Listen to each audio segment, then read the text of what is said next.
The desert heat pressed down like the weight of God's own judgment as Clara Whitford collapsed beside the muddy riverbank, her 10-year-old body finally surrendering to weeks of hunger that had carved hollows beneath her cheekbones, turned her blue eyes into sunken pools of desperation. The thunder of approaching hoofbeats vibrated through the baked earth beneath her, at least 6 riders, their voices carrying across the wasteland like the howls of hunting wolves. Clara's fingers trembled as they closed around the piece of roasted rabbit the Apache warrior offered her, the meat still warm from his fire and glistening with fat that made her empty stomach clench with need. Behind her, 2 smaller shadows emerged from the thorny brush, Mary, 8 years old, with hair matted into brown tangles, and Jonas, barely 6, whose stick-thin arms hung at his sides like broken branches. "Please," Clara whispered, her voice cracking like dried leather. "We haven't eaten in 3 days." Wakiza felt something shatter in his chest as tears carved clean tracks through the dirt on the child's face. The sight pierced him like an arrow, finding its mark awakening memories of his own daughter Ayana running to greet him after successful hunts, her dark eyes dancing with joy at the meat he carried home. But those memories belonged to another life, before the soldiers came with their torches, and their hatred before everything he loved turned to ash on the wind. "Thank you for feeding us." Clara sobbed, the words hitting him with the force of physical blows. The sound of horses grew closer, too close. Clara's head snapped up in terror, recognizing the approach of men who had already proven their intent to harm. Wakiza's weathered hand moved to his rifle as he positioned himself between the children and the rising dust cloud that marked their pursuers' approach. "Who hide?" He commanded, his English precise, despite the accent that marked him as Apache. "Behind those rocks. Whatever happens, make no sound." Clara gathered her siblings against her like a mother bird, sheltering her chicks, all 3 scrambling behind a fallen cottonwood as 7 riders materialized from the heat shimmer like specters of violence.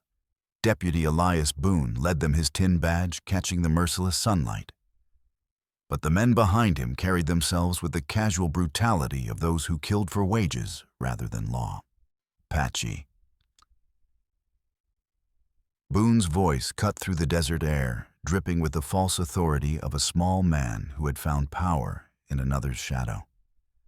"Now you listen carefully to a duly appointed officer of the territorial law. We have it on good authority that you're harboring 3 stolen children in direct violation of federal statutes regarding the protection of white settlers." Wakiza stepped into view, his Henry repeating rifle held with the easy confidence of a man who had survived decades of frontier warfare. "There are no children here. You trespass on neutral ground. Leave now." Boone's laugh carried the smug satisfaction of a man who believed his badge made him untouchable. "Oh, we'll be leaving all right with those kids safely in custody where they belong. You see, Redskin, I've got myself a legal duty to protect the innocent from undesirable influences. And harboring white children, well, that's what we in the law enforcement business call kidnapping." From her hiding place, Clara pressed herself against the rough bark, her heart hammering like a caged bird. The deputy's words made her skin crawl, not because they were threatening, but because they were wrapped in the false legitimacy of twisted law. "The children came here hungry and afraid." Wakiza replied steadily. "I gave them food, nothing more." "Sure you did." Boone sneered, his hand resting on his gun butt with theatrical menace. "Same way your kind helped all those other families whose barns got burned, whose livestock went missing. Territory's got procedures for dealing with hostile Indians. I'm here to follow those procedures to the letter." The negotiation, such as it was, ended with the sharp crack of a rifle shot that splintered bark inches from Wakiza's head. The Apache warrior moved like liquid lightning, dropping and rolling as his return shot punched through the scarred gunman's chest, dropping him from his saddle in a spray of blood and dust. What followed was violence distilled to its purest essence. Wakiza using every advantage the landscape offered, turning rocks and fallen logs into fortress walls, while his enemy's bullets whined overhead like angry hornets. His rifle spoke with steady authority, each shot placed with the precision of a man who had learned that wasted ammunition meant death in the unforgiving wilderness. Clara watched through gaps in her shelter as one of Thorne's men tried to flank through the river itself, water splashing around his boots as he raised his pistol toward Wakiza's position. Without conscious thought, she grabbed a river stone the size of her fist and hurled it with all her strength. The rock struck the man's temple with a sound like a melon splitting, sending him tumbling backward into the current that swept him downstream. The remaining attackers, having watched two of their number die and a third disappear beneath the muddy water, discovered that their enthusiasm for battle had evaporated like morning dew. Boone's retreat was accompanied by threats that echoed across the water. "This ain't over, Apache. Mr. Thorne's got resources you can't imagine, and legal authority that reaches all the way to Washington. You can't run from the law forever." As the sound of hoofbeats faded into the distance, Clara emerged from hiding to face Wakiza directly. The desperate child who had sobbed over a piece of bread was gone, replaced by someone who had witnessed death and dealt it out in return. "They weren't coming to rescue us," she said quietly, her voice carrying the weight of terrible understanding. Last Wakiza confirmed, seeing no point in gentle lies. "Someone powerful wants you gone, all three of you." Clara's next question came with the directness of a rifle shot. "Will they come back?" "Yes. They will keep coming until either you are dead or the man who sent them is stopped." The truth settled over them like a burial shroud. But Clara found herself strangely unafraid.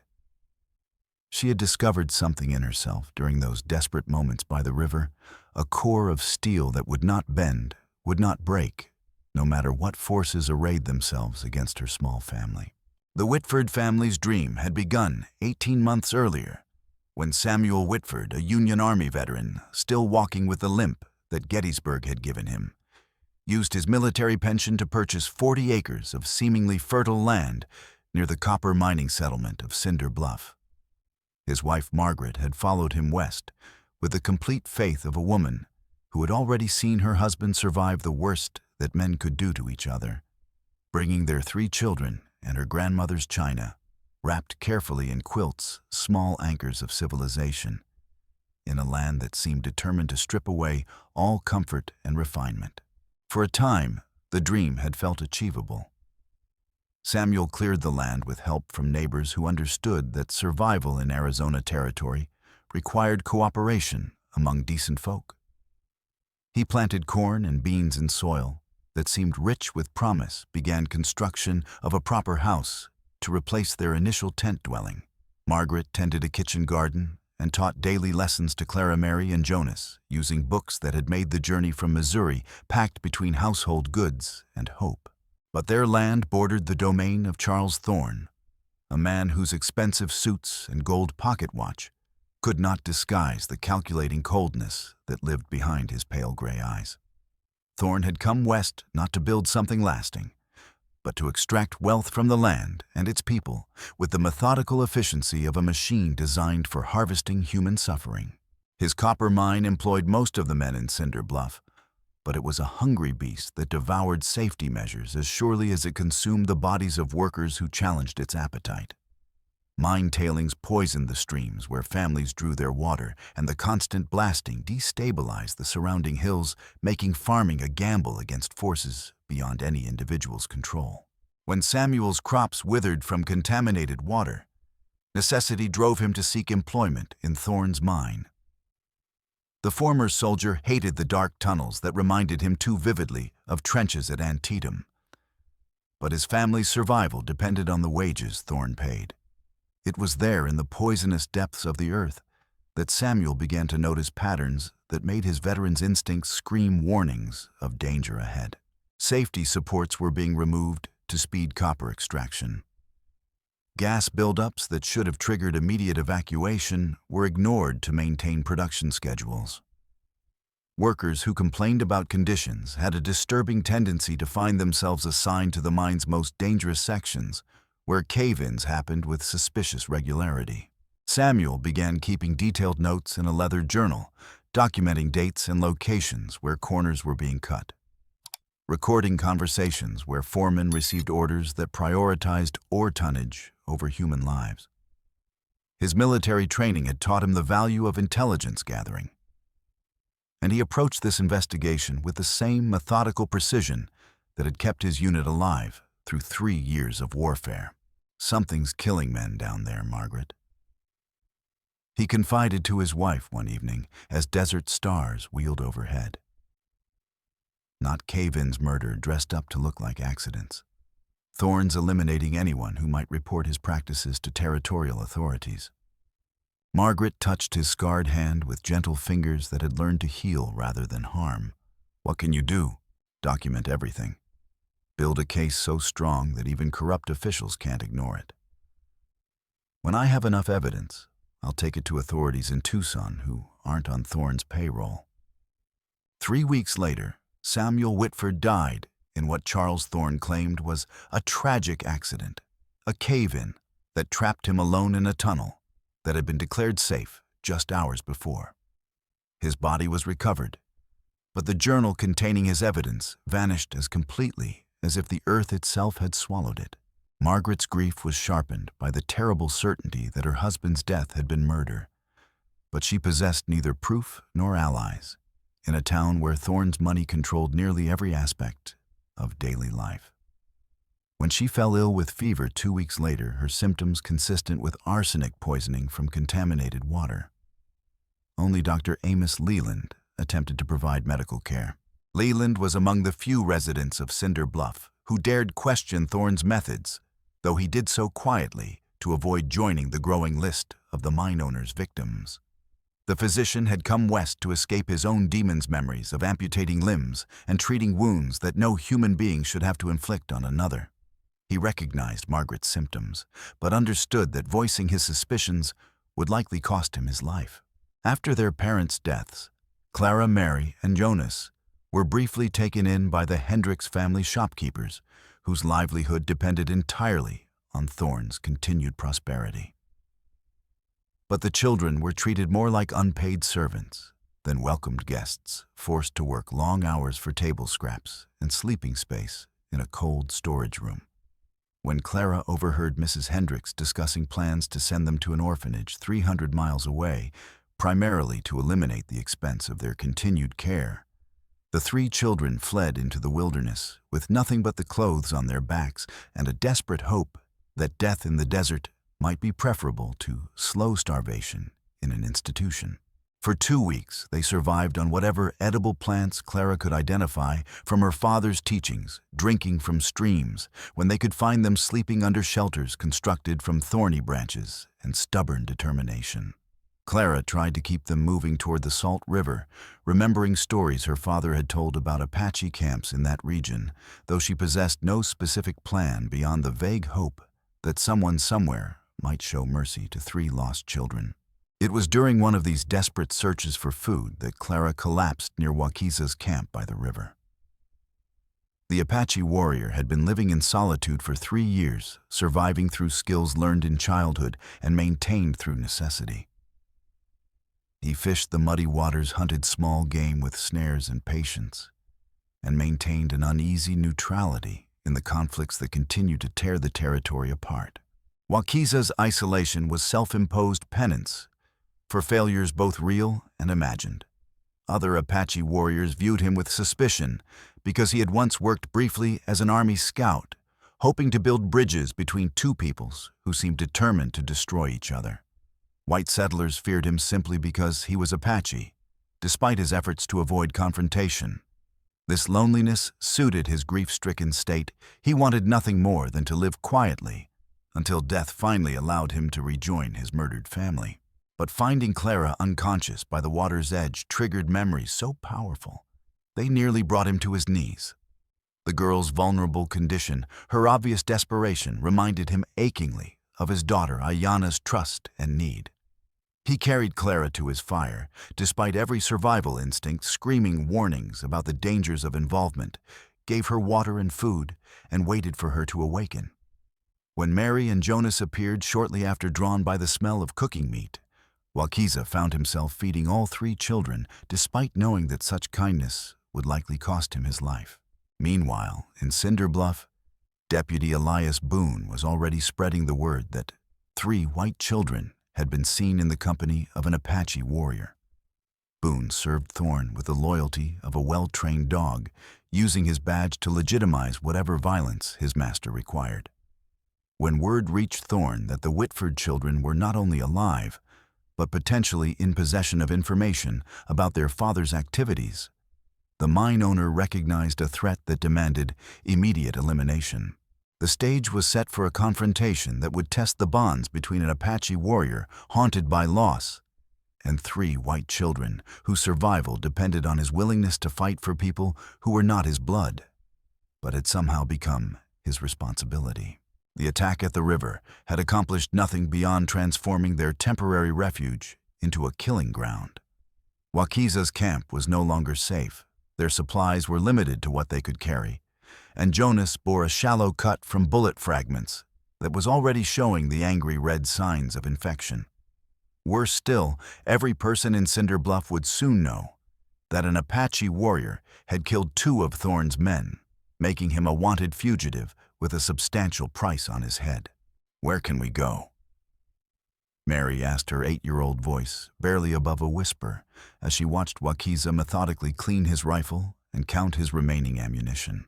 Wakiza studied the morning sky, reading wind patterns and weather signs, with eyes that had learned to find survival in the smallest details. "There is a trading post at Copper Gulch, perhaps half a day's travel north through the canyon country. Sometimes farmers bring corn and flour to trade for tools and medicine." They departed as the sun climbed toward its merciless zenith, following game trails and dry creek beds that offered some concealment from distant observers. The landscape they traversed bore the brutal scars of human greed, artificial hills of mine tailings that poisoned everything they touched, natural vegetation stripped away to feed the hungry furnaces of Thorne's smelting operations. Even the air itself carried the metallic taste of contamination, making each breath a reminder of the corruption that had destroyed so many lives. It was in this poisoned wilderness that they encountered 5 men on horseback. But these were not Thorne's hired enforcers returning for another attempt at capture. These were freelance predators, the kind of desperate criminals who haunted the territory's lawless regions, preying on anyone unfortunate enough to appear weak and isolated enough to rob without consequence. Their leader was a heavy-set man whose beard failed to hide the rope scar around his neck, evidence of a previous encounter with frontier justice that he had somehow survived through luck or violence. His pale eyes studied the small group below with the calculating gaze of a butcher evaluating livestock. "Ikowi, well. The bandit called down from his position on the ridge. "What do we have here?" "An Apache playing nursemaid to white children. That's either the strangest sight I've witnessed this year or the most profitable." Wakiza immediately positioned himself between the bandits and the children, his rifle ready but not yet raised to a threatening position. He understood that these men were motivated by simple greed rather than political ideology, which made them both more predictable and potentially more dangerous than Thorne's political enforcers.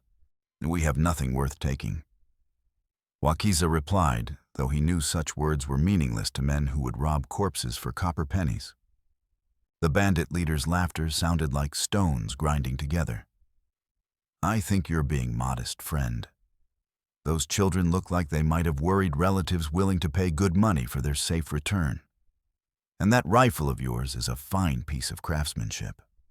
Plus, I'm betting you've got supplies cached somewhere nearby, dried meat, maybe even some coin." Clara stepped closer to Wakiza, her small hand finding his arm, as she whispered urgently, "They're going to hurt us no matter what we give them, aren't they?" "Yes." Wakiza confirmed, quietly recognizing in these men the same casual brutality that had destroyed his village. Men like this leave no witnesses to testify against them. The conversation ended when one of the younger bandits, impatient for action, spurred his horse down the rocky slope toward them. Wakiza's first shot took the rider from his saddle before the man could clear his weapon from its holster. But the animal continued its charge, forcing Clara to dive sideways while pulling Mary clear of the panicked horse's path. What followed was a desperate running battle through terrain, broken by mining waste and natural rock formations. Wakiza used every advantage the landscape offered, leading the children through narrow passages between boulders where mounted men could not follow effectively, then doubling back to attack the dismounted bandits from unexpected angles. But this time, the children were not merely passive observers cowering in hiding places. When one bandit managed to corner them in a box canyon, Jonas, despite his infected wound and tender age, kicked loose a pile of rocks that had been precariously balanced by mining explosions. The resulting avalanche of stone caught the man's legs and sent him tumbling into a crevice deep enough to muffle his screams. Clara proved even more resourceful when the bandit leader finally cornered Wakiza behind a boulder and raised his pistol for what should have been a killing shot. The girl appeared as if summoned by desperation itself, carrying a burning branch from their small travel fire. She thrust the flames directly into the man's bearded face, causing him to scream and stagger backward, giving Wakiza the opening he needed to finish the fight with his knife. The surviving bandits, having witnessed their leader's death and their easy prey, proving unexpectedly lethal, chose survival over profit and spurred their horses toward distant horizons. But the victory had come at a cost that went far beyond their depleted ammunition and Jonas's worsening infection. Clara stared at the dead bandit leader, her blue eyes wide with the terrible knowledge of what she had done. The burning branch had not killed him directly, but her actions had made his death inevitable. At 10 years old, she was learning that survival sometimes required choices that would visit her dreams for years to come. I helped kill him. She whispered the words barely audible above the desert wind. Wakiza knelt beside her, his weathered hand gentle on her trembling shoulder. "You protected your family," he said with quiet certainty. "That is what warriors do. It does not always feel noble, but it is necessary." When they finally reached Copper Gulch, as afternoon shadows began to stretch across the desert floor, then they discovered that their troubles had preceded them, like riders carrying bad news. Garrett, the trading post's nervous owner, refused to sell them supplies despite the obvious desperation of their situation. "I heard about the trouble down at the river," he explained, his eyes refusing to meet Wakiza's steady gaze. "Deputy Boone came through here asking questions about you folks. Said you were holding those children against their will, maybe planning to sell them to hostiles across the Mexican border." The lie was so transparent that Clara stepped forward before Wakiza could respond, her small chin raised with defiant pride. "That's not true, and you know it. This man saved our lives. We stayed with him because we had nowhere else to go, and he's never done anything but protect us." But Garrett was already backing toward his store's interior, more afraid of Thorne's potential retaliation than moved by a child's testimony. "I'm sorry, little miss, but I can't take that kind of risk. You understand how things work out here?" Desperation drove Wakiza to a choice he would normally never have considered. That night, while the trading post slept under a canopy of desert stars, he broke into Garrett's storehouse and took what they needed to survive: a 20-pound sack of flour, a small bag of precious salt, and enough medical supplies to treat Jonas's festering wound.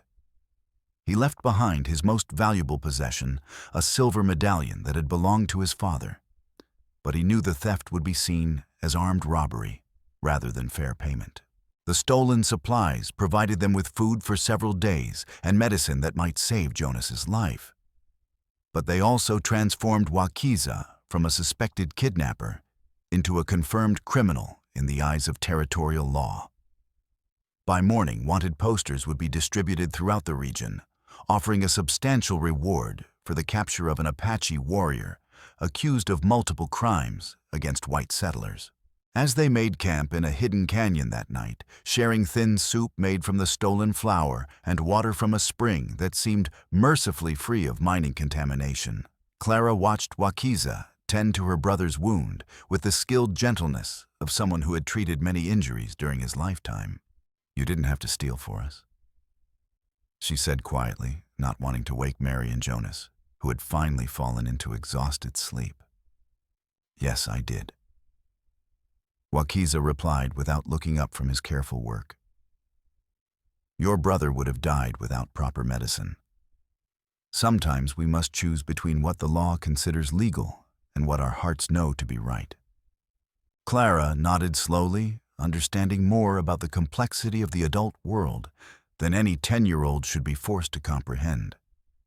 They were no longer simply hiding from Thorne's corrupt enforcers. They had become genuine fugitives running from both illegitimate power and legitimate authority. Their chances of survival seemed to diminish with each passing hour, but somehow Clara found herself unafraid. They were together, they were alive, and they possessed something that Thorne could never understand: the unbreakable bonds forged by shared hardship and mutual protection. Dr. Amos Leland found them 3 days later, following the thin smoke from their carefully concealed campfire to a narrow canyon where ancient Apache artists had painted symbols on the red rock walls, symbols that spoke of hunting success and family bonds that transcended the boundaries between life and death. The physician approached alone and unarmed, his black medical bag carried openly in his left hand as a clear sign of peaceful intentions. "I'm not here to arrest anyone or turn you into the authorities," he called out when Wakiza's rifle barrel appeared from behind a weathered boulder. "That boy needs proper medical attention, and I suspect you're running dangerously low on supplies." Clara emerged first from their hiding place, her face lighting with recognition as she saw the kind doctor who had tried unsuccessfully to save her mother's life. "Dr. Leland, how did you manage to find us out here?" "I've been following your trail for the better part of 2 days," Leland admitted, settling his weary body onto a flat stone near their small fire. "Not to capture you, but because I heard about Jonas's infection from other travelers. That wound needs professional treatment if we're going to save his arm, possibly his life." Wakiza remained wary, but allowed the doctor to approach. Leland's touch was gentle and sure as he unwrapped the crude bandages Clara had fashioned from strips of her own dress, revealing an angry red wound with telltale streaks of blood poisoning beginning to radiate up Jonas's thin arm. Another day without proper treatment and gangrene would have set in. Leland said grimly, opening his medical bag to retrieve bottles of carbolic acid and rolls of clean cotton bandages. "This needs to be thoroughly cleaned and properly sutured, and the boy will need laudanum for the pain." As the doctor worked with practiced efficiency, sterilizing the wound with alcohol that made Jonas cry out despite his brave efforts to remain silent, Leland shared news from Cinderbluff that made their already desperate situation seem almost hopeless. "Lida Thorne has placed a $500 bounty on Wakiza's head," the physician reported quietly, his hands never pausing in their careful work. "He's claiming that an Apache warrior kidnapped 3 white children with the intention of selling them to hostile tribes across the Mexican border, and that he killed innocent men in cold blood during a legitimate rescue attempt." Clara's face flushed with righteous anger. "That's a complete lie. Wakiza saved our lives. Those men came to murder us, not rescue us." "I believe you completely," Leland assured her, his kind eyes reflecting both sympathy and deep concern. "But unfortunately, Thorne controls the territorial newspaper, the local sheriff's department, and most of the businesses that people depend on for their livelihoods. His version of events is the only one that most people will ever hear." He paused in his medical work to meet Clara's gaze directly. "But there's something that might give you hope in this seemingly impossible situation. Before your mother died, she told me about your father's journal, the one containing detailed evidence of Thorne's crimes. She said he had discovered proof that could destroy the mine owner completely." The revelation struck Clara like a bolt of desert lightning. Her father's journal, the leather-bound book in which he had documented Thorne's systematic murder of mine workers, still existed somewhere waiting to be found. If they could locate it, They might possess the one weapon capable of fighting back against the man who had destroyed both their families. Mother always said Papa kept that journal with him everywhere he went. Clara remembered her young mind, working through the implications with startling clarity. But it wasn't on his body when they brought him home from the mine after the cave-in. Which means your father managed to hide it somewhere safe before he was murdered. Leland concluded carefully. According to your mother, Samuel moved the journal from your house after he started receiving death threats. He was afraid that keeping such dangerous information at home would put his entire family at risk. The doctor's next words carried the weight of desperate hope. Your mother said Samuel told her he had hidden the journal somewhere inside the mine itself, in an old storage room in the office building where outdated equipment and obsolete paperwork were kept. He wrapped it carefully in oilcloth and hid it behind a loose stone in the wall, marking the location with a small cross scratched into the rock with his knife. Clara felt her pulse quicken as she realized what this meant. So the evidence is in Thorne's own mine? Yes, Leland confirmed. The bitter irony is that your father hid proof of Thorne's crimes in the very place where those crimes were being committed. He leaned forward urgently. But Clara, there's something else your mother mentioned, something about the journal containing information that goes beyond just the mine murders. She said it would explain connections to other activities, things that might help both you and...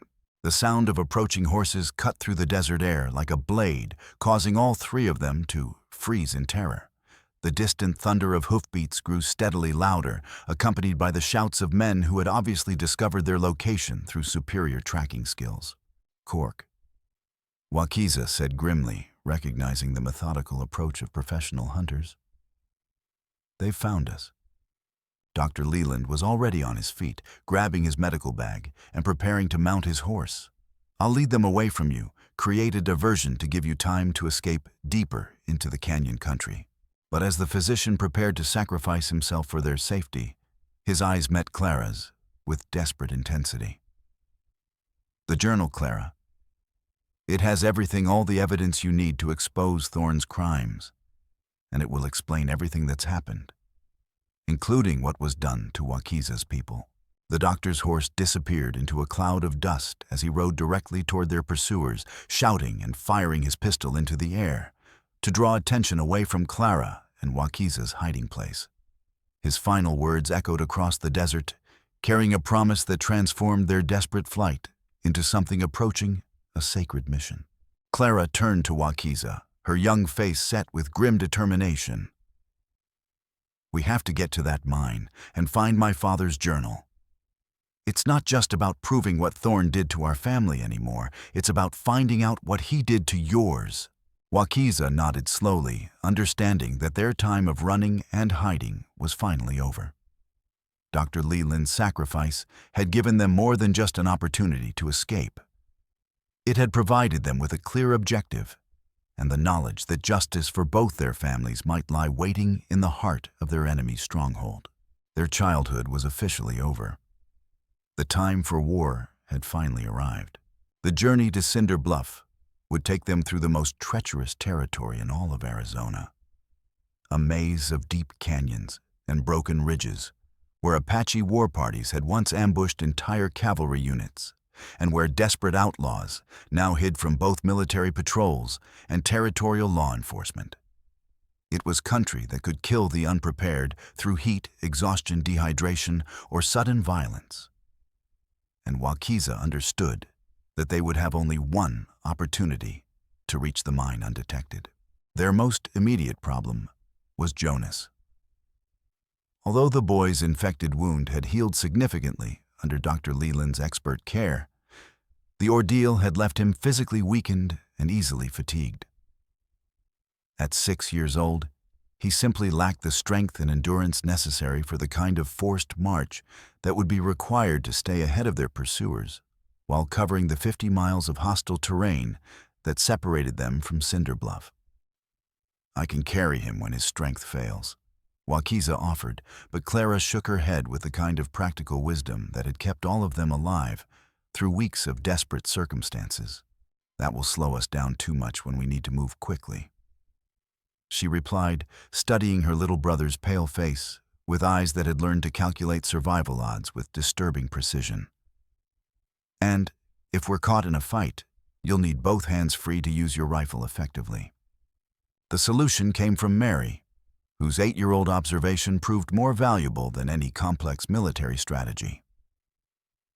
"There's a mission school near Salt Creek Canyon." She remembered recalling stories their mother had shared about other families in the territory. Sister Catherine runs it. She takes in children who don't have anywhere else to go, and she doesn't ask questions about where they came from.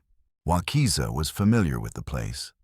Mary described a small adobe compound operated by Catholic nuns who had somehow maintained their presence in Apache territory through a careful combination of genuine charity and scrupulous neutrality in the various conflicts that constantly threatened to engulf the region.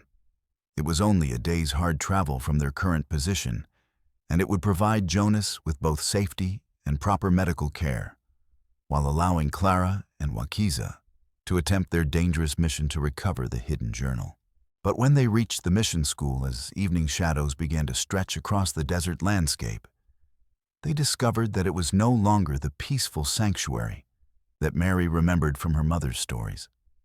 The small compound showed clear evidence of recent violence: bullet holes in the wooden doors, several windows that had been broken and hastily repaired with boards, and a new defensive wall of sharpened stakes that definitely had not been present when the nuns first established their school. Sister Catherine emerged from the main building to greet them, a woman in her 40s whose naturally kind face could not entirely hide the strain of recent ordeals. She welcomed the children with genuine warmth, but spoke quietly to Wakiza, with words that carried ominous implications for their safety. "We've been having trouble with men who claim to represent territorial authority." She explained, her Irish accent somehow making the harsh realities sound less threatening than they actually were.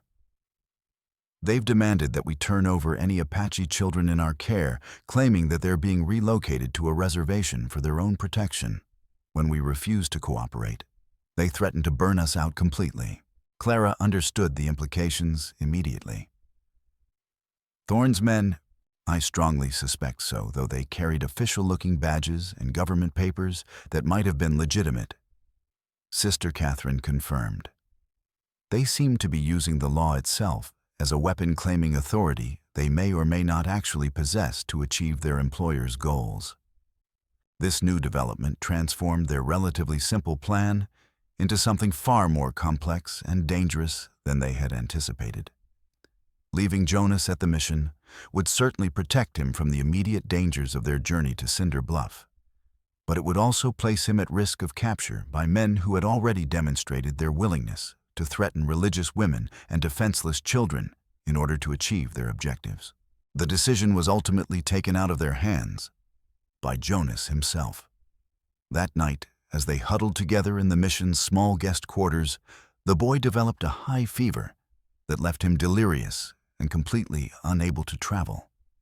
His small body already weakened by weeks of inadequate nutrition, and the constant stress of living in fear had finally reached the absolute limits of its endurance. "He needs complete rest and proper medical care," Sister Catherine declared firmly after examining the child with experienced hands. "Moving him now in his current condition could kill him more surely than any bullet or blade." So Clara found herself facing the most difficult choice of her young life: abandon her little brother to the care of virtual strangers while pursuing a dangerous mission that would very likely result in her own death, or remain safely at the mission with Jonas and allow Thorne to continue his systematic campaign of murder and corruption throughout the territory. The weight of this decision was visible in her tense shoulders, and the way her hands trembled as she smoothed Jonas's fever-damp hair away from his burning forehead. Everything they had endured, every sacrifice they had made, had led to this moment of terrible choice between family loyalty and the pursuit of justice. Wakiza made the decision easier by stating aloud what they both understood to be true. "The journal represents our only real weapon against Thorne and his corruption. Without that evidence, we are simply fugitives, running from place to place, until we are inevitably caught and killed.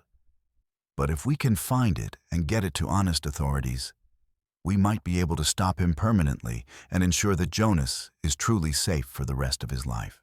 Clara nodded slowly, her young mind grappling with complexities that would have challenged adults twice her age. Their best chance of protecting Jonas in the long term was not to stay beside his sickbed, but to eliminate the threat that Charles Thorne represented to every decent person in Arizona territory. "Please take care of him," she told Sister Catherine, her voice steady despite the tears that threatened to spill from her blue eyes. "If something happens to us and we don't come back, you will return." The nun interrupted with the kind of absolute certainty that can only come from deep religious faith. God doesn't guide children through trials like these without having a purpose for their survival and ultimate victory. They departed from the mission before dawn, while the desert air still carried the cool promise of night, and the stars provided enough light for navigation without revealing their position to distant watchers. Clara carried only a small pack containing basic supplies and water, while Wakiza bore his Henry rifle and the precious few rounds of ammunition they had managed to conserve through their previous encounters with violence. Mary had begged to accompany them, arguing with typical 10-year-old logic that families should always stay together regardless of danger. But Clara had been absolutely firm in her refusal to consider such a possibility. "Someone needs to stay here and watch over Jonas," Clara had explained with patience that belied her years. "And if something terrible happens to Wakiza and me, you'll be the only person left who knows the complete truth about what Thorne did to our family." That knowledge might be important someday. The journey toward Cinder Bluff tested both their physical endurance and their emotional resolve to its very limits. They traveled primarily by night, when the cooler temperatures made movement easier, and the darkness provided concealment from potential observers navigating by stars that Wakiza had learned to read during his years as a scout for the United States Army. During the brutal daylight hours, they sought whatever shelter the harsh landscape could provide, hiding in the shadows of rock overhangs or in narrow canyons that offered protection from both the killing sun and unfriendly eyes. It was during one of these daylight rest periods, as they huddled in the meager shade provided by a red sandstone cliff, that they encountered the most serious obstacle of their entire journey. A massive rock slide triggered by mining explosions from a distant copper operation came thundering down the canyon wall above them with the deafening roar of an approaching freight train and the destructive power of an avalanche. Wakiza reacted with the lightning-fast reflexes that had kept him alive through decades of frontier warfare, pushing Clara toward a shallow overhang in the cliff face even as boulders the size of houses crashed down around them like the fists of angry gods. The Apache warrior threw himself after her, covering her small body with his own, as debris filled the air with choking dust and the earth-shaking thunder of tons of falling stone.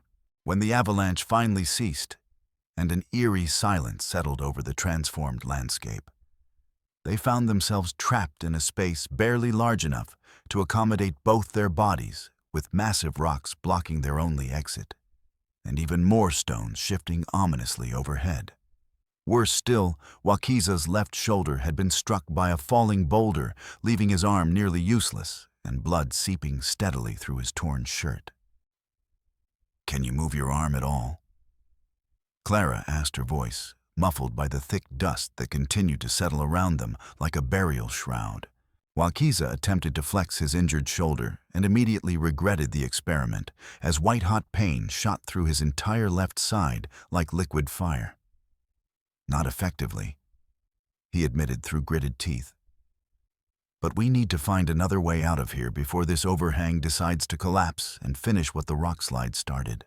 For the next 6 hours, they worked together in the claustrophobic darkness, moving smaller stones by hand, and searching desperately for any opening that might lead to freedom and survival. Clara's naturally small size proved to be a significant advantage as she squeezed through narrow gaps to explore potential escape routes, while Wakiza used his remaining strength to shift larger obstacles, despite the constant agony radiating from his damaged shoulder.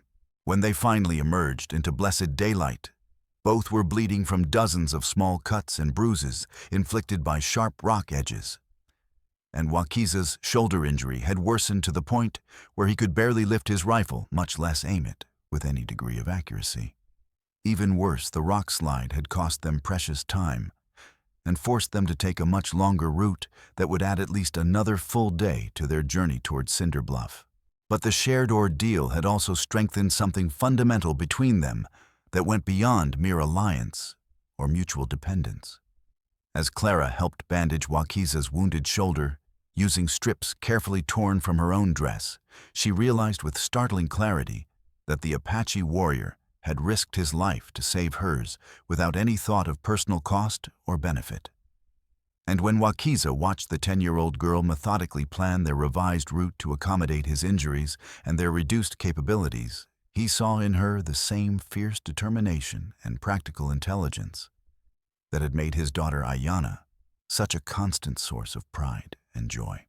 "Your father would be very proud of the woman you're becoming," Wakiza said quietly as they prepared to resume their dangerous journey. "Your children would be proud of the man who chose to protect us instead of simply walking away." Clara replied, meeting his eyes with the kind of direct honesty that reminded him how much she had grown during their time together.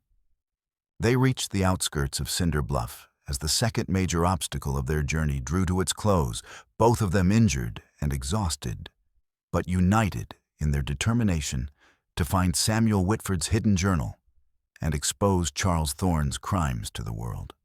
The copper mine loomed before them in the distance, its smokestacks and industrial equipment standing stark against the desert horizon like the monuments of some nightmarish industrial graveyard. The most dangerous phase of their mission was about to begin, but Clara and Wakiza would face it not as a desperate Apache warrior and a frightened white child, but as a family forged in the crucible of shared loss and mutual protection. Whatever horrors awaited them in the bowels of Thorne's mine, they would confront them together, carrying the hopes and memories of all those who had died for one man's insatiable greed. The abandoned smelter building crouched against the eastern edge of Cinder Bluff, like some malevolent beast of steel and brick, its walls blackened by years of copper processing, and its windows reduced to jagged teeth of broken glass that caught the desert moonlight with predatory gleams. Charles Thorne had constructed a newer, more efficient processing facility closer to the main mine shaft several months earlier, leaving this older structure to decay slowly under the relentless assault of Arizona wind and sand. According to Dr. Leland's carefully gathered intelligence, this was where Samuel Whitford had chosen to hide his journal in a forgotten storage room, filled with obsolete mining equipment and abandoned paperwork.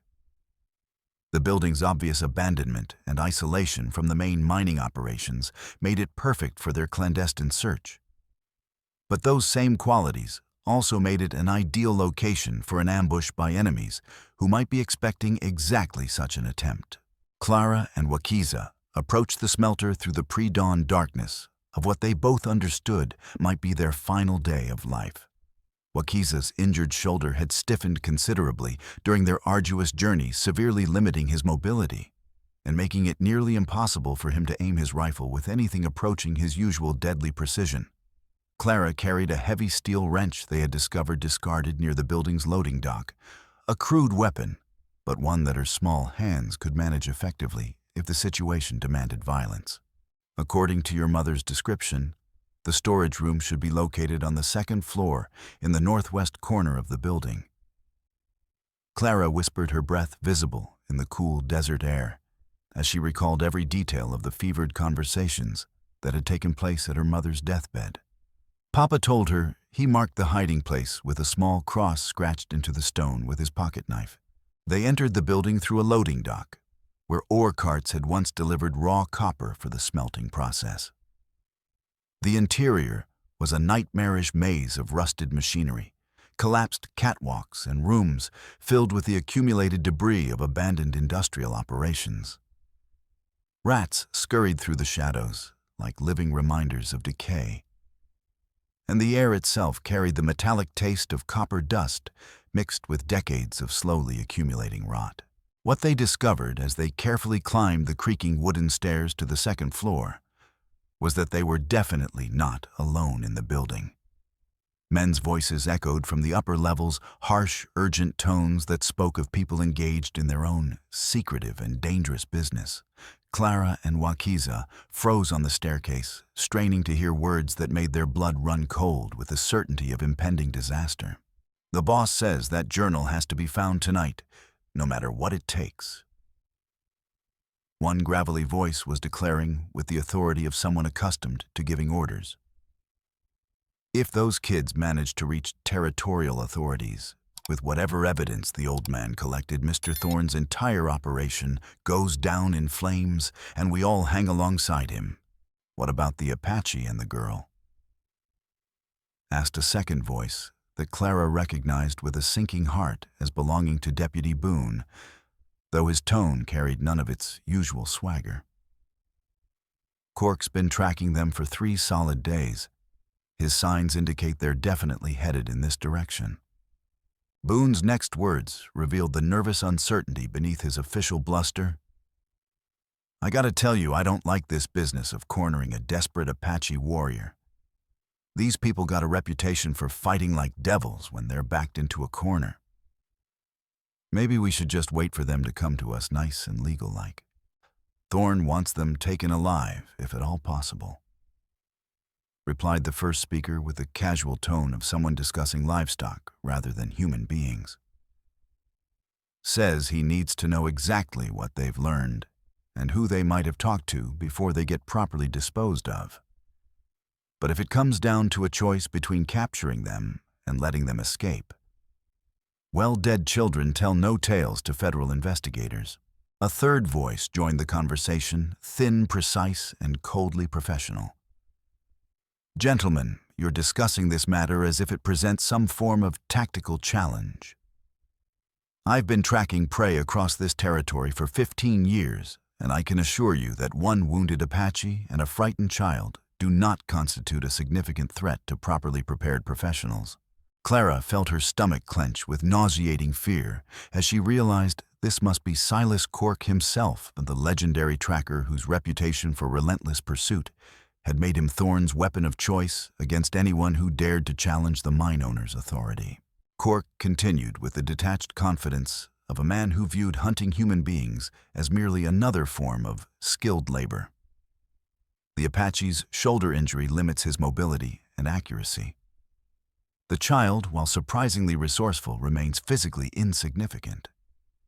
They will come here because they have no other options, and when they do, we will be ready to receive them with appropriate measures. Clara realized with sinking heart that Charles Thorne's men had reached exactly the same conclusion that she and Wakiza had, that Samuel Whitford's journal was hidden somewhere within this decaying building. Even worse, their approach had been anticipated and planned for by enemies who had already proven their willingness to kill anyone who threatened their employer's criminal interests. Wakiza made a silent gesture, indicating that Clara should retreat immediately, but she shook her head with firm determination. They had traveled too far and risked too much to turn back now, simply because they faced superior numbers and firepower. Her father's journal was somewhere in this building, and it represented their only hope of achieving justice for all the innocent people Thorne had murdered over the years. Clara made a decision that would have horrified her parents, but demonstrated how completely she had adapted to the brutal realities of their situation. Instead of retreating to safety, she began moving carefully toward the voices, using every stealth technique that Wakiza had taught her to get close enough to assess their enemies' exact positions and numbers without being detected. What she discovered through careful observation was both encouraging and terrifying in equal measure. There were only 4 men in the building: Deputy Boone, 2 of Thorne's regular hired gunmen, and the thin man who could only be Silas Cork himself, methodically searching through boxes of old paperwork with the efficiency of someone who knew exactly what he was looking for. but all four were heavily armed and had clearly positioned themselves to cover every possible entrance and exit from the building. More importantly, Clara could see that the searchers had not yet located her father's journal. They were concentrating their efforts in the wrong area, entirely focusing their attention on a large storage room filled with heavy mining equipment, rather than the smaller, more inconspicuous room where Samuel Whitford had actually concealed his evidence. She crept back to where Wakiza waited in the shadows and whispered her observations with the precision of a military scout reporting to her commanding officer. The Apache warrior's face was grim as he calculated their odds of success against four armed and prepared men in an environment that offered limited cover and no easy escape routes. "We need some kind of distraction," he said quietly, his tactical mind already working through the possibilities. "Something dramatic enough to draw their attention away from the storage area, long enough for you to locate and retrieve the journal." "What kind of distraction did you have in mind?" Clara asked, though she suspected she already knew what Wakiza was planning to propose. "I'll attack them directly through the main staircase, make them believe I'm attempting to fight my way out of the building in a desperate frontal assault," Wakiza explained with the calm precision of a man who had accepted his own likely death. "While they focus all their attention on stopping me, you circle around through the back rooms and find that journal. Once you have it safely in your possession, signal me and we'll attempt to escape together." Clara wanted desperately to protest, knowing that Wakiza's injured shoulder made such a plan tantamount to suicide. But she also understood with painful clarity that direct confrontation represented their only realistic option. They could not afford to wait for Thorne's men to stumble across the journal's hiding place, and they could not retreat without the evidence that represented their sole weapon against their powerful enemy. The climactic battle began with an explosion of violence, as Wakiza deliberately triggered the confrontation that would determine all their fates. His first shot, fired from the top of the building's main staircase, caught one of Thorne's hired gunmen completely by surprise, the heavy bullet spinning the man around and dropping him to the floor before he could even clear his weapon from its holster. The Apache warrior's war cry, a sound that Clara had never heard from him before, echoed through the building's metal framework like the voice of ancient spirits demanding vengeance for generations of injustice. The response was immediate and overwhelming in its intensity. Boone and his surviving men opened fire with everything they possessed, filling the confined space with a storm of bullets that splintered wooden beams, shattered what remained of the building's windows, and sent showers of sparks cascading from metal surfaces struck by ricocheting rounds. "Jesus Christ!" Boone screamed over the din of gunfire, his voice cracking with panic as he struggled to reload his rifle with trembling hands. "Nobody told me we'd be fighting a goddamn Apache war party. This is supposed to be law enforcement, not a massacre." Cork's voice cut through the chaos with icy professionalism. "Control yourself, deputy. It's one man wounded and desperate. Flank him from the east side while I circle around from the west. We'll have him in a crossfire within minutes." Wakiza rolled and dodged through the maze of abandoned machinery with fluid grace, despite his injuries, using every principle of Apache guerrilla warfare to stay ahead of his pursuers while making enough noise and chaos to convince them that he was indeed attempting a desperate breakthrough. His rifle spoke with measured authority, each shot carefully placed to conserve ammunition, while keeping his enemies pinned down and uncertain of his exact position. While the gun battle raged with deafening intensity in the building's main section, Clara slipped through a series of abandoned offices and storage rooms toward the northwest corner, where her father had hidden his crucial evidence. The sound of continuous gunfire was almost overwhelming in the enclosed space, punctuated by men's shouted orders and the crash of heavy equipment being overturned as the battle systematically destroyed whatever industrial archaeology had survived the building's abandonment. She found the storage room exactly as her mother had described it during those terrible final hours, a cramped space filled with obsolete paperwork and broken mining tools, its stone walls showing their considerable age through networks of cracks in the deteriorating mortar. But locating the specific stone marked with her father's identifying cross proved far more difficult than she had anticipated, especially with her hands shaking from adrenaline and the constant fear that a stray bullet might find its way through the walls to end her search permanently. It was the sound of Wakiza's pained cry that transformed Clara's methodical search into a frantic race against time. The Apache warrior was obviously running low on ammunition and places to hide, and his wounded shoulder was clearly affecting his ability to move and fight with his usual effectiveness. She could hear Cork's voice directing the final assault with cold precision. He's cornered behind the ore crusher. Boone, keep him pinned while I circle behind. This ends now. Clara's trembling fingers finally located the small cross, scratched into a stone near floor level, positioned exactly where her mother had promised it would be. The stone was loose, just as Samuel Whitford had left it months earlier, and behind it lay an oilcloth-wrapped package that contained not only her father's leather journal, but also several folded papers that appeared to be official correspondence and mining documents.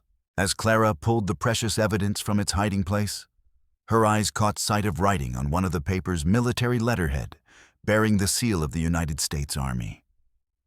Her heart pounding with excitement and terror, she quickly unfolded the document and in read words that made her blood freeze in her veins. Colonel Marcus Brennan. Payment received in the amount of $5,000. Military action against Apache settlement. Coordinates provided. No survivors acceptable. The terrible truth crashed over Clara like a physical blow. Her father's journal didn't just contain evidence of mine murders. It documented Thorne's payment to corrupt military officers for the attack that had destroyed Wakiza's family. The same man who had killed her father had also purchased the deaths of Ayana and Nalnish, turning both families into orphans, for the same reason, unquenchable greed for copper-rich land. But as Clara clutched the evidence that would expose Thorne's crimes, she heard approaching footsteps that announced the arrival of someone who had managed to locate her position. Silas Cork appeared in the storage room's doorway, his pistol already drawn and aimed directly at her chest with rock-steady precision. "Well, well," Cork said with the satisfied tone of a hunter who had finally cornered his elusive prey, though his voice carried a grudging note of professional respect. "Miss Clara Whitford, I presume. You've proven remarkably resourceful for someone of your age and limited experience. I confess myself impressed by your survival skills." Clara realized with sinking heart that she was facing not simply another of Thorne's hired gunmen, but the legendary tracker himself and the man whose reputation for relentless pursuit had made him the territory's most feared manhunter. Cork stepped into the room with calculated precision, his weapon never wavering from its target. "I've spent considerable time studying your movements across this territory, young lady. Your Apache protector has taught you well better than I would have expected a white child to learn in such a short period, but this game of cat and mouse ends here." His tone became almost conversational, as if discussing a technical matter with a fellow professional. "Mr. Thorne is primarily interested in recovering that evidence you're holding. Cooperate fully, and your death will be swift and relatively painless. Continue to resist, and I'm afraid your Apache friend's final moments will be considerably more unpleasant." Clara's response surprised even herself with its swiftness and effectiveness. Instead of surrendering her father's journal or attempting to negotiate for their lives, she hurled the heavy steel wrench she had been carrying directly at Cork's gun hand with all the strength her desperate situation could provide. The improvised projectile struck with enough force to send his pistol flying across the room, and before the tracker could recover from his surprise, she was already past him and running toward the main section of the building where Wakiza continued his increasingly hopeless battle. "Remarkable," Cork called after her with what sounded almost like admiration. "Absolutely remarkable reflexes. You would have made an excellent tracker yourself under different circumstances." What followed was a running chase through the smelter's collapsing infrastructure as Clara tried desperately to reach her protector. while Cork and the surviving gunman pursued her through rooms filled with dangerous machinery and flooring that had been weakened by years of neglect and the current battle's violence. The building itself seemed to have become a participant in their struggle, as weakened support beams gave way under the stress of combat, sending sections of ceiling crashing down and creating new obstacles that could provide either cover or death, depending on timing and luck. Clara found Wakiza pinned behind an overturned ore cart, blood seeping from wounds in both his leg and his already injured shoulder. Cork and Deputy Boone were systematically closing in on his position, said their crossfire making any attempt at movement potentially fatal. "I found it," Clara called out, holding her father's journal high enough for Wakiza to see that their mission had been successful, despite the apparently hopeless nature of their current situation. "I have all the evidence we need. It's about both our families." But their moment of triumph was brutally short-lived, as Cork's voice rang out from behind them with deadly authority. "And now, Miss Whitford, you're going to hand that evidence over to me." Immediately, and without further resistance, the tracker had retrieved his weapon and positioned himself to threaten both Clara and Wakiza simultaneously. His pale eyes held the cold certainty of a man who had never failed to complete an assignment regardless of the obstacles placed in his path. "I've killed 17 men and 4 women in the service of various employers throughout this territory." Cork continued with chilling matter-of-factness. "Your Apache protector possesses considerable skill, but he's wounded, outnumbered, and running out of ammunition. This building is surrounded, your escape routes are blocked, and reinforcements are on the way. Surrender the journal now, and I guarantee you both a clean death." It was at this moment of apparent total defeat that Clara made the decision that would define not only the rest of her life, but the ultimate resolution of their entire struggle. Instead of surrendering her father's journal to save Wakiza's life, she threw the evidence package directly toward one of the burning piles of debris that had been ignited by muzzle flashes, apparently choosing to destroy the crucial information rather than allow it to fall into enemy hands. Cork's scream of rage and frustration echoed through the disintegrating building as he lunged desperately toward the flames, driven by the knowledge that his employer would certainly kill him if the evidence was destroyed on his watch. "You little fool, do you have any idea what you've just done?" But Clara's throw had been carefully calculated rather than desperate. The journal had landed not in the fire itself, but behind it, in a position where someone quick and brave enough to risk severe burns might still be able to retrieve it intact. As Cork struggled frantically to reach the journal without being consumed by the spreading flames, Clara darted past him into the dangerous fire zone, her naturally small size and desperate courage allowing her to snatch the evidence package from its precarious position. The intense heat singed her hair and burned her hands, but she emerged from the inferno with their prize still clutched protectively against her chest. More importantly, she now understood the complete scope of what her father had documented, not just mine murders, but the systematic corruption that had destroyed both white settlers and Apache families in service of one man's insatiable greed. The climax reached its ultimate peak when Charles Thorne himself appeared in the burning building like some demon emerging from the depths of hell, having come personally to ensure that the evidence threatening his criminal empire was eliminated once and for all. The mine owner carried a shotgun with the casual confidence of a man who had killed before and felt no moral constraints against doing so again. And his pale gray eyes held the cold determination of someone who had decided that subtle methods had failed and direct violence was now the only viable option. Enough of these amateur theatrics. Thorne announced his voice, cutting through the chaos of combat and spreading flames with the authority of absolute power. "Clara Whitford, you will hand me that journal immediately, or I will demonstrate exactly what happens to children who interfere with legitimate business enterprises." But as Thorne raised his shotgun toward Wakiza, something in Clara's eyes made him pause. A flicker of recognition crossed his features like distant lightning illuminating a storm-darkened landscape. And when he spoke again, his voice carried an entirely different quality of surprise and growing comprehension. "I know you," he said slowly, lowering his weapon slightly, as memory supplied details he had thought safely buried. "You were at the mine that day, when your father... I remember seeing you waiting by the office building. You were hiding behind that stack of timber, weren't you? You heard everything we said to each other." Clara's blood turned to ice water in her veins as suppressed memories came flooding back. With devastating clarity, the day her father had died when she had gone to the mine to bring him the lunch he had forgotten in his haste to document another safety violation. She remembered hiding behind a pile of mine timbers when she heard angry voices watching through a crack in the wood as two men argued in Thorne's private office. One of them had been her beloved father. The other, "I heard everything." Clara said, her voice steady despite the terror that threatened to overwhelm her. "I heard you threaten Papa when he refused to stop investigating the murders. I heard you tell your foreman to arrange the accident that would silence him forever."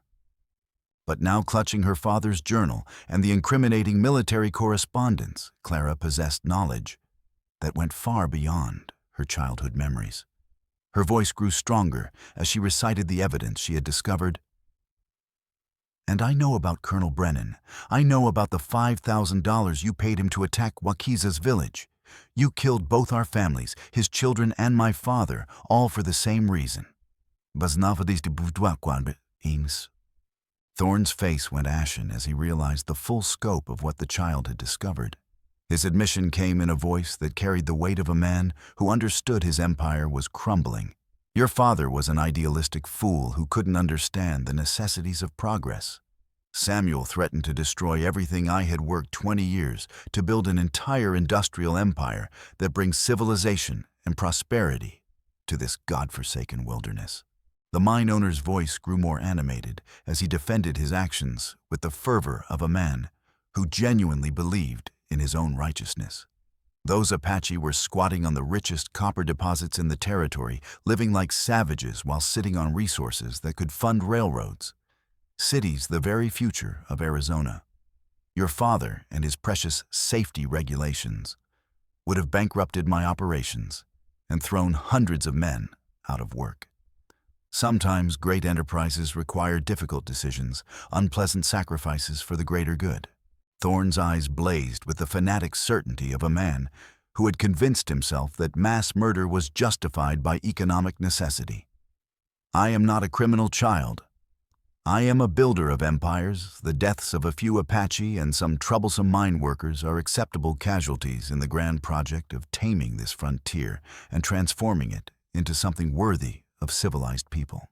The final confrontation erupted with explosive violence as Thorne raised his shotgun toward Clara with clear intent to kill.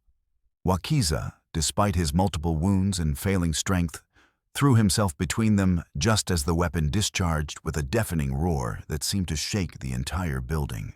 The Apache warrior's body absorbed the full devastating force of the blast, sending him crashing backward into a pile of burning debris, where flames immediately began consuming his blood-soaked clothing. Clara's scream of anguish and rage echoed through the collapsing structure as she watched her protector fall, but instead of freezing with grief or surrendering to despair, she channeled her overwhelming emotions into action that would have made both her father and Wakiza proud of the warrior she had become. As Thorne struggled to reload his weapon for a second shot, Clara grabbed the heaviest piece of mining equipment within reach, a steel bar used for breaking rocks, and swung it with every ounce of strength her small body could generate. The blow caught Thorne across the side of his head, with a wet crushing sound that spoke of fractured bone and traumatic brain injury. The mine owner stumbled backward toward the edge of a burning pit, where molten slag from the damaged smelting equipment had begun to pool in glowing puddles of superheated metal. He teetered on the brink for several long seconds, his arms windmilling frantically as he fought to regain his balance, before toppling backward into the molten copper with a scream that was mercifully brief.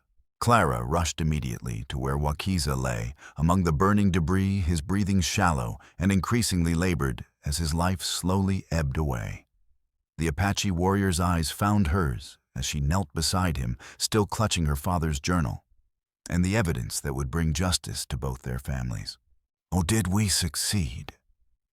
Wakiza whispered, his voice barely audible above the roar of flames and the groaning of metal as the building continued its structural collapse. "Is the evidence safe?" "Yes," Clara replied through tears that left clean tracks down her soot-stained cheeks. "We got him, and the journal is safe. Everyone will finally know the truth about what he did to both our families. Your children will be avenged, and so will my father."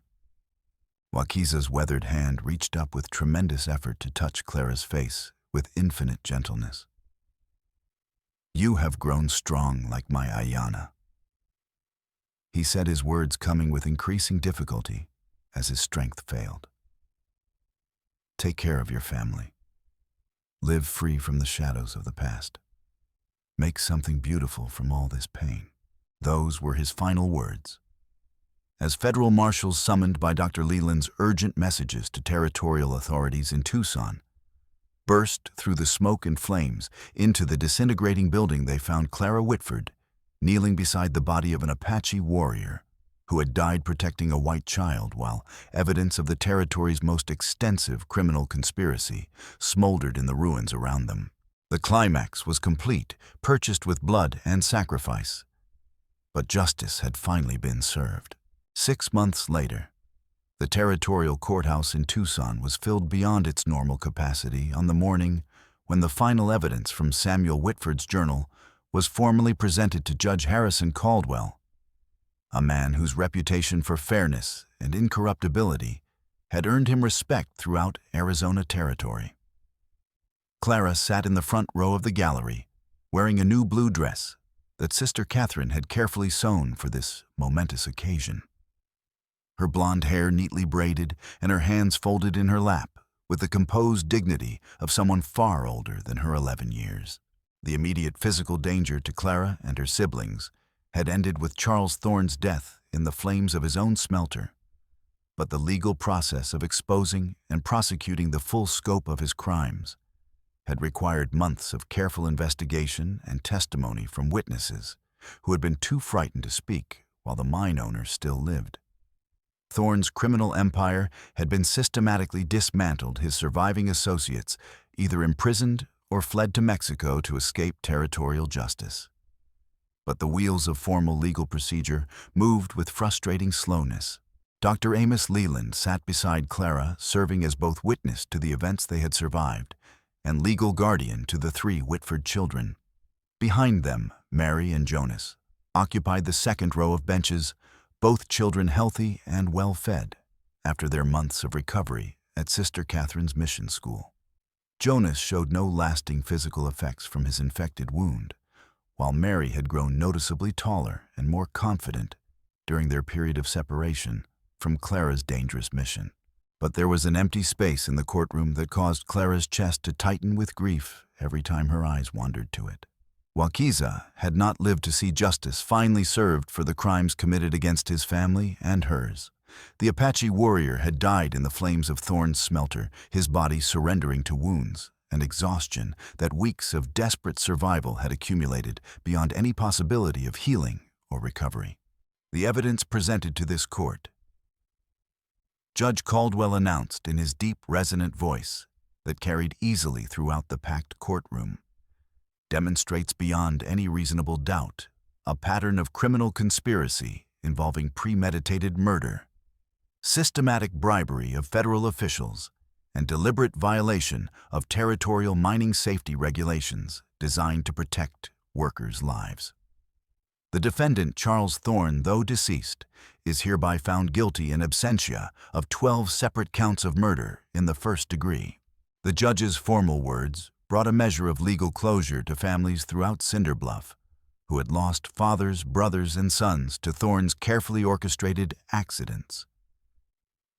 But for Clara, the official vindication felt somehow secondary to the personal losses that could never be recovered through any court proceeding or legal remedy.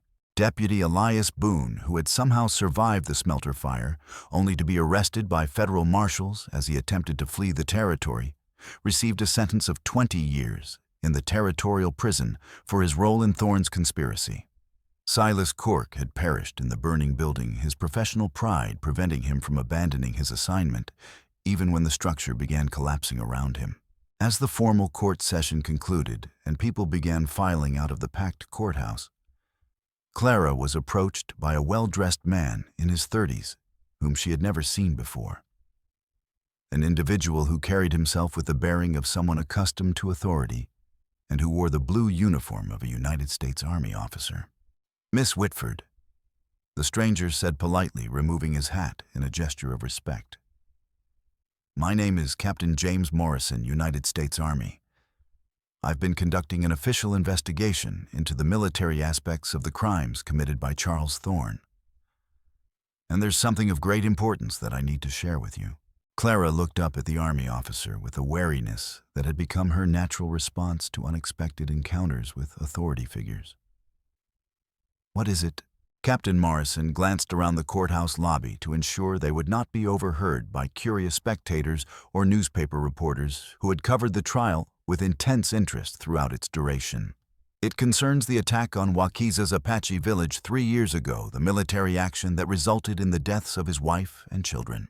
The mention of Waukeesa's murdered family caused Clara's throat to constrict with renewed grief, but she forced herself to listen carefully as Morrison continued his explanation with obvious reluctance to be the bearer of additional painful news. "Your father's journal and the correspondence you recovered contained evidence that we've been able to trace back to its original sources through military archives," the officer explained with careful precision. "We now possess documented proof that Charles Thorne paid bribes totaling $5,000 to Colonel Marcus Brennan, the commanding officer, who ordered the unauthorized attack on Waukeesa's peaceful village." Clara nodded, remembering the terrible moment when she had first read those documents in the burning smelter. "I saw the papers. I know what Thorne did. Colonel Brennan has been arrested and is currently awaiting court-martial proceedings." Morrison continued with grim satisfaction. "He will spend the remainder of his natural life in military prison for accepting bribes and ordering unprovoked attacks on peaceful Native American settlements. But there's something else that you need to understand about the current situation." The officer reached into his jacket and withdrew an official-looking document sealed with red wax and bearing the official seal of the territorial government. "The United States Army has conducted a formal investigation into the circumstances surrounding the attack on Waukeesa's village, and we have determined that it was completely unjustified, a criminal act committed for private profit rather than any legitimate military necessity." Clara accepted the document with hands that trembled slightly, though she was not entirely certain why Captain Morrison was sharing this official information with her specifically. "The territorial government, in cooperation with federal authorities, is prepared to offer a substantial financial settlement to Waukeesa's surviving relatives as compensation for the illegal destruction of property and the wrongful deaths of Apache civilians," Morrison explained carefully. "The difficulty we face is that we have been unable to locate any family members who survived the attack and massacre." Clara stared at the Army officer as understanding slowly began to dawn in her mind. "Are you asking me to help you find his surviving relatives?" "Actually," Morrison said with a slight smile that transformed his stern features, "we were hoping that you might be willing to accept the settlement yourself as Waukeesa's chosen family. He died protecting you and your siblings, fighting to expose the same corruption that had killed your father. In the eyes of both territorial and federal law, his sacrifice on your behalf establishes you as his legal heirs for purposes of this compensation." The offer was staggering in both its financial implications and its emotional significance. The territorial settlement would provide enough money to ensure that Clara Mary and Jonas could live comfortably for the rest of their lives, with adequate funds for proper education, decent housing, and all the opportunities their parents had dreamed of providing, when they first decided to seek their fortune in the American West. But far more importantly than any monetary consideration, accepting the settlement would mean that Wakiza's sacrifice had resulted in justice not only for the white victims of Thorne's crimes, but also for the Apache families whose destruction had been the foundation of the mine owner's expanding empire of greed and corruption. He saved all of us, Clara said quietly, her voice carrying the absolute certainty of someone who had witnessed heroism in its purest form. Not just from bullets and starvation, but from becoming the kind of people who surrender when fighting seems impossible. He taught us that some things are worth dying for, and that families aren't just created by blood, but by the choice to love someone enough to risk everything for their safety. 3 days after the conclusion of the trial, Clara stood beside a simple stone marker in the small cemetery behind Sister Catherine's mission school.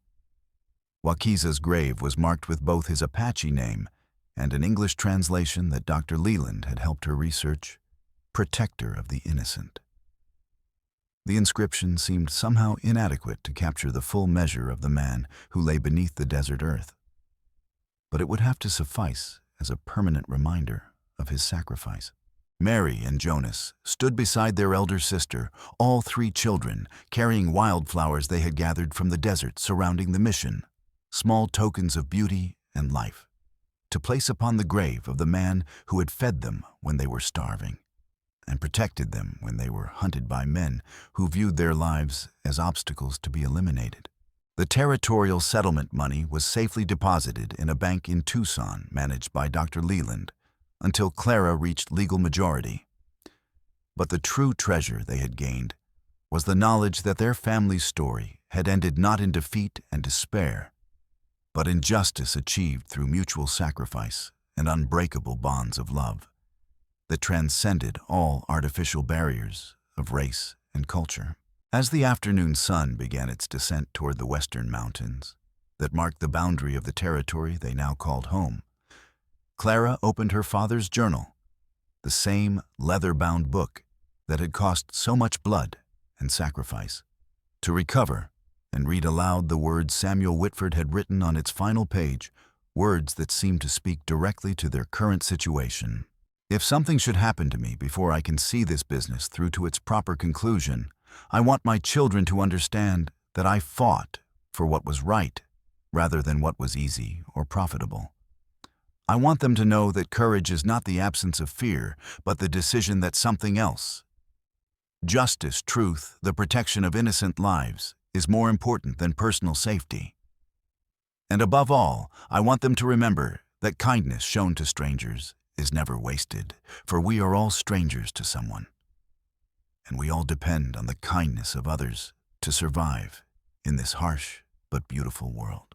Clara closed the journal carefully and looked down at Wakiza's simple grave marker, her voice steady and clear as she spoke the words that had brought them together and would forever connect their separate sorrows into a single story of triumph over evil. Thank you for feeding us when we were hungry. She said quietly the same phrase she had spoken that first desperate day by the river, but now carrying the weight of everything they had shared and survived together. Thank you for protecting us when we were hunted. Thank you for teaching us to be strong enough to fight for what's right, even when the odds seem impossible. And thank you for showing us that real families are created not by blood alone, but by the willingness to sacrifice everything for those we choose to love. The desert wind carried her words across the vast landscape where Apache people and white settlers continued their struggle to coexist in an unforgiving land, but where at least one small corner of injustice had been corrected through the courage of unlikely allies who had learned to see past the artificial divisions that corrupt men used to maintain their power and wealth. Clara Whitford, now 11 years old, and the inheritor of both her father's determination and Wakiza's protective strength, turned away from the grave and walked toward the mission school where her siblings waited with plans for their shared future. They had survived the worst that human greed and cruelty could inflict, and they had emerged not as victims, but as victors carrying within their hearts the unshakable knowledge that love and justice would always triumph over hatred and oppression, no matter how long the struggle or how high the cost. Their story was complete. Every question answered, every injustice addressed, every relationship resolved in ways that honored both the living and the dead. There would be no sequel, no mysterious figures appearing on distant horizons, no unfinished business to haunt their dreams or compromise their hard-won peace. Clara's family was whole again, not through the impossible return of what they had lost, but through the creation of something new and stronger from the ashes of their grief. And somewhere in the desert wind that sang through the mission's adobe walls, the spirits of Samuel and Margaret Whitford joined with those of Ayanna and Nal Nish, all parents watching with pride as their children chose hope over despair, love over revenge, and life over the easier path of surrender to forces beyond their control.